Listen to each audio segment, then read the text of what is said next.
Hello, this is Pixel, and today I have a low-frills puzzler called Knight's Retreat.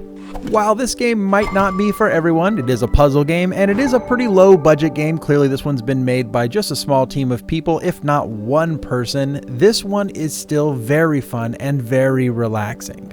Before I get into my own opinions so much on the game though, I'd like to talk about the game mechanics. Knight's Retreat is played with chess pieces with traditional chess moves on a modified board. That means anyone that's familiar with the rules of chess will feel right at home with the gameplay immediately. But while you do control all of the different chess pieces that are available in a traditional chess game, the knights are the primary figure for Knight's Retreat, hence the name. The objective here is to move your bronze knights from the silver squares to the bronze squares. Now, as the game proceeds, there are a number of new mechanics that are added to the game. For instance, you start out and there are no other pieces except for the knights, and solving the puzzles is very straightforward. As you proceed through the game, you get new parts and new mechanics where you'll have to move silver knights and silver rooks and silver kings and queens and all kinds of parts out of your way and navigate them around the board in order to facilitate getting your bronze knights to their destination, which again is the bronze squares.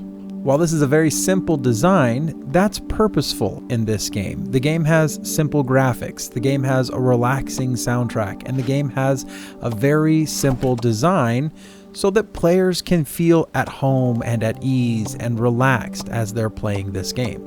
In fact, most of the puzzles in this game aren't that difficult. You may get hung up for a number of minutes, but as you proceed through the game's 80 levels, it'll probably be few and far between when you get frustrated at the game and feel like you want to quit.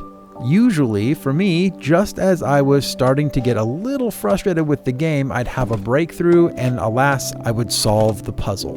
Along with gameplay changes over the course of the game, the environment also changes. You start out and play nearly the first half of the levels in a grassy field and night levels, but you also play in a desert and you play in lava areas, and overall, much like the gameplay, they keep the environments veritable. But the big question is this game worth it? Does this game have value? Well, for the very low price of $4, I think this game is worth it. It's a fairly polished game. Everything runs pretty smoothly. The puzzles are well designed. They're not overly complicated, but they're also not too easy. The gameplay design elements keep the gameplay veritable, like I have mentioned. You're always doing something new, and you're always doing it in a new environment.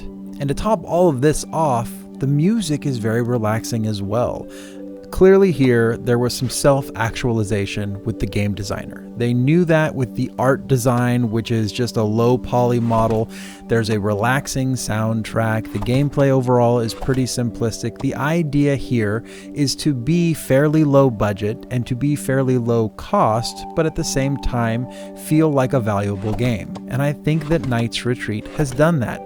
To reiterate, this game isn't for everyone, but if you're a player that's looking at this game and questioning whether this game could be for you, well then it probably is. If you've liked this video, well then like this video. And if you'd like to find out about more great games that just haven't got enough attention, take a look at my channel where I specialize in finding great indie hidden gems. Thanks for hanging out with me, and until next time, this has been Pixel.